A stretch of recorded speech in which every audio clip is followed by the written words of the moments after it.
오늘은 인간의 타락이란 제목으로 우리 소율이 문답 함께 살펴보겠습니다. 오늘은 13문답인데요.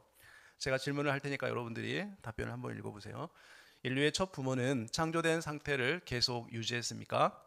인류의 첫 부모는 자유의지를 가지고 하나님께 범죄하여 창조된 상태에서 타락해 했습니다. 네, 오늘은 이제 인간의 타락에 대해서 살펴봅니다. 사람은 원래 아름답고 멋진 모습으로 만들어졌는데 이 사탄의 미혹을 받고 죄를 지음으로써 아주 비참한 상태로 전락했어요. 이것을 바로 우리는 타락이라고 얘기하죠.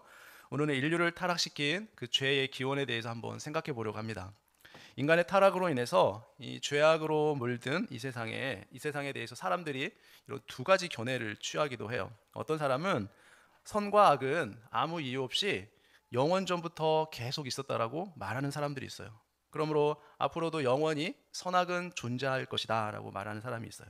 또 어떤 사람은 우리가 완전히 진화되지 못했기 때문에 악이 남아있는 것이라고 말하면서 우리가 완전히 진화되면 그때는 악이 다 없어질 것이다 이렇게 말하는 사람도 있어요. 그래서 이 진화론은 뭐냐면 적자 생존의 원칙에 따라서 착한 사람들이 이 세상에 많이 살아남게 되면 더 좋은 세상이 된다고 하는 가정이에요. 근데 여러분 지금 현실을 보면 어떻죠? 이 세상이 그렇게 될 것 같아요? 아니죠. 우리 문명은 나날이 발전했고 또 삶의 질은 나아졌지만 우리의 정신세계나 도덕은 어떻게 돼요? 오히려 날이 갈수록 더 심각해지고 타락해지는 걸 우리가 알 수 있어요. 이 문제에 대해서 성경은 원래 하나님이 인간을 선하게 창조하셨으나 인간 스스로 죄를 선택함으로 타락했다라고 성경이 우리에게 이야기합니다. 창세기 3장 1절에 보면 그런데 뱀은 여호와 하나님이 지으신 들짐승 중에 가장 간교하니라. 뱀이 여자에게 물어 이르되 하나님이 참으로 너희에게 동산 모든 나무의 열매를 먹지 말라 하시더냐. 창세기 3장 1절 말씀에서 보면 이제 사람이 최초로 타락하게 된 원인이 나와요. 그게 뭡니까? 바로 뱀의 유혹을 받아서 타락하게 되죠.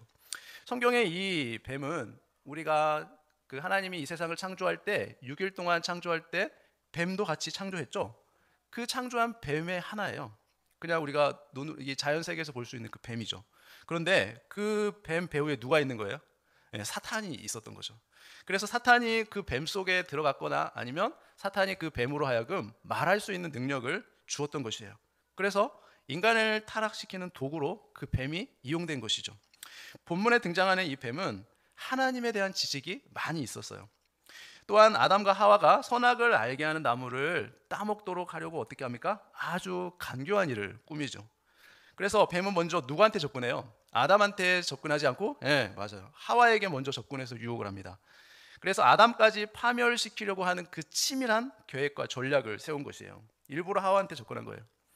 계시록 12장 9절에 보면 큰 용이 내쫓기니 옛 뱀 곧 마귀라고도 하고 사탄이라고도 하며 온 천하를 꿰는 자라. 그가 땅으로 내쫓기니 그의 사자들도 그와 함께 내쫓기니라. 여기서 보면은 큰 용이 내쫓기니 옛 뱀 마귀라고 되어 있어요. 그러니까 옛 뱀이 누구라는 거예요? 바로 아담과 하와를 유혹했던 그 마귀 사탄이라고 지금 계시록에서 알려주고 있어요. 자, 이것은 사탄이 뱀으로 변장한 것이 아니라 아까 말씀드렸듯이 뱀에게 말할 수 있는 능력을 주었던 것이에요. 그래서 결국 인간은 이 사탄의 거짓과 속임수에 넘어가서 하나님의 말씀을 거역하고 선악을 알게 하는 나무 열매를 따먹음으로 이제 타락을 하게 되는 거죠. 인간은 사탄의 거짓말에 속아서 스스로 죄를 지은 것이에요. 그러므로 성경은 타락, 즉 죄의 기원을 두 가지로 말합니다. 하나는 뭐예요? 외부적으로는 사탄의 유혹을 받았기 때문이고, 또 하나 내부적으로는 자신의 자유의지를 가지고 하나님의 말씀을 어긴 것이에요. 그러니까 나는 죄를 짓고 싶지 않았는데 사탄이 하도 유혹을 해서 내가 어쩔 수 없이 죄를 지은 것이 아니라는 거예요. 물론 유혹은 했지만 내가 내 의지를 가지고 죄를 선택한 거예요.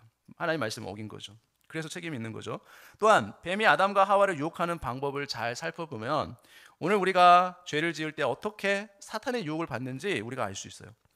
왜 사탄은 인간을 타락시키기 위해서 인류의 대표인 아담을 택하지 않고 하와를 선택했을까요? 원래 하나님이 말씀하신 동산 중앙에 있는 선악을 알게 하는 나무 열매를 따먹지 말라. 그 명령은 하와가 만들어지기 전에 아담한테 하신 말씀이었어요. 그 이유는 뭐예요? 아담이 바로 인류의 대표이기 때문에 그래요. 그래서 아담한테 명령한 거죠. 하와는 이 명령을 누구를 통해 전달받았죠?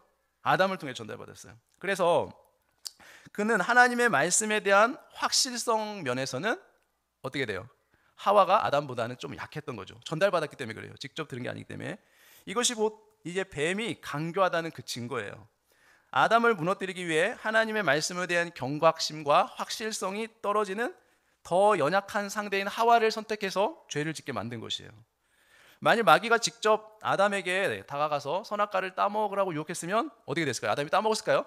아니죠. 아담은 절대 따먹지 않았을 거예요. 그러나 아담은 사랑하는 아내 그 하와의 요청을 거절하지 못하고 이제 죄를 짓게 되는 거죠. 우리도 삶 가운데서 낯선 사람이 우리를 유혹하거나 죄를 짓게 하는 경우는 거의 없어요. 우리와 가장 가까운 사람들이 나를 유혹할 때 우리가 그 유혹에 넘어가는 것이에요. 또한 사단이 하와를 먼저 유혹한 것은 뭡니까? 하나님이 만드신 부부 사이의 그 질서를 깨트리려고 했기 때문에 그래요. 여러분, 뱀의 유혹을 받았을 때 하와는 누구의 지도를 받았어야 돼요? 아담의 지도를 받았어야 돼요. 아담한테 물었어야 돼요.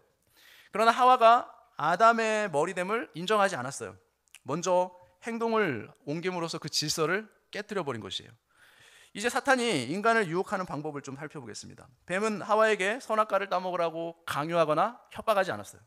사탄은 아담과 하와가 자유의지로, 자신의 의지로 죄를 짓게 하려고 뭐를 합니까? 하나님의 말씀을 악용해요. 하나님은 아담과 하와에게 많은 자유를 주셨지만 선악을 알게 하는 나무만큼은 하나님의 주권을 인정하는 도구로 사용하시기 위해서 그거를 제한하셨어요. 절대 따먹으면 안 된다고 제한했죠. 그러나 사탄은 하나님의 말씀을 왜곡해서 하나님에 대한 불신을 조장하죠. 이처럼 사탄이 인간을 타락시키는 첫 번째 단계가 뭡니까? 하나님에 대한 부정적인 생각을 갖게 하는 거예요. 그래서 하나님의 말씀을 불신하게 만드는 거죠. 사탄은 하나님이 아담과 하와의 자유를 부당하게 구속하고 또 억누르는 분인 것처럼 의심하게 만들어요. 그리고 상대방에 대한 불신이 생기게 되면 이제 관계가 점점 멀어지게 돼요. 그래서 하나님과 관계가 멀어진 거죠. 강교한 사탄은 아담과 하와가 하나님의 선하심을 불신하도록 유혹합니다. 결국 사탄의 유혹으로 이제 하와의 마음속에 뭐가 생기는 거예요? 의심의 씨앗이 조금씩 생겨나기 시작했던 거죠. 그래서 하와는 하나님의 말씀을 왜곡하고 변질시켜서 하나님을 사람의 자유를 제한하는 아주 인색한 분으로 표현합니다. 결국 하와는 사탄이 던진 그 미끼를 덥석 물어서 죄 가운데 빠지게 돼요. 자, 사탄은 하나님의 말씀에 대해 전면적으로 부정해버리죠. 즉 하나님이 반드시 죽을 것이라고 하신 말씀에 대해서 사탄은 죽지 않는다라고 부정해요. 하와의 생각이 흔들리자 어떻게 합니까? 사탄은 적극적으로 하나님의 말씀을 강력하게 부정합니다. 또한 사탄이 인간을 타락하게 하는 두 번째 단계는 뭐냐면 하나님의 말씀과 완전히 반대에 서도록 하는 것이에요. 우리는 이것을 거짓이라고 말하죠. 여러분, 무엇이 참이고 무엇이 거짓입니까? 하나님의 말씀이 참이고 하나님의 말씀과 다른 것이 거짓이에요. 무엇이 진리이고 무엇이 비진리예요? 진리는 우리의 체험과 판단에 따라 결정되는 것이 아니에요. 하나님의 말씀과 다른 것이 비진리이고 거짓이에요. 진리가 아닌 것을 진리로 받아들이게 될 때 어떻게 됩니까? 우리는 비로소 그때 죄의 낭떠러지에 한 걸음씩 더 다가가게 된다는 것을 기억해야 돼요. 그러나 하와는 죄를 짓는 곳으로 이제 나아가게 돼요. 하와는 즉 하나님의 성품과 말씀을 불신하고 의심하게 되자 어떻게 합니까? 이제 하나님의 말씀이 아닌 거짓을 진리로 받아들이게 돼요. 결국은 하나님의 말씀에 대해서 불순종하게 되는 것이죠. 하와는 자신뿐 아니라 아담도 타락하게 만들죠. 교묘하고 간교한 사탄은 이런 과정을 거쳐서 비로소 인간을 타락하게 만든 것이에요. 마음속으로 강력하게 원하는 것이 있을 때 우리의 의지는 단호하게 그 욕구를 거절할 수 없게 돼요. 그 결과 우리 마음속에 강렬한 죄의 욕구가 생겨나고 우리의 의지는 그에 굴복하게 되고 비로소 죄를 짓게 됩니다. 그것이 인간이에요. 우리가 죄를 짓는 것은 하나님의 말씀을 내가 믿어야 되고 그 말씀이 내 삶의 대원칙이라고 생각하지를 못하기 때문에 죄를 짓죠. 그렇게 되면 하나님의 말씀을 부정하는 세상적인 생각들이 그때부터 우리 마음을 사로잡게 돼요. 세상의 생각을 받아들이게 되면 그 죄된 행동, 그 생각이 바로 이제 행동으로 옮겨지게 되는 거죠. 생각은 행동을 낳고 행동은 습관을 낳고 습관은 비로소 우리의 인격이 되어버려요. 이처럼 우리도 이 땅을 살아가면서 아담이 최초의 죄를 지은 것과 똑같은 과정으로 하나님께 불순종하며 얼마든지 살아갈 수 있다는 거예요. 여러분, 이런 죄의 유혹과의 싸움은 언제까지 계속될까요? 우리가 주님 오실 때까지 끝까지 계속돼요. 아무리 구원받은 신자라 할지라도 이 첫째 아담처럼 죄에 넘어지기도 하고 말씀에 순종함으로 두 번째 아담이신 그리스도를 닮아가기도 해요. 둘 중에 하나예요. 그러나 기억해야 할 것은 뭡니까?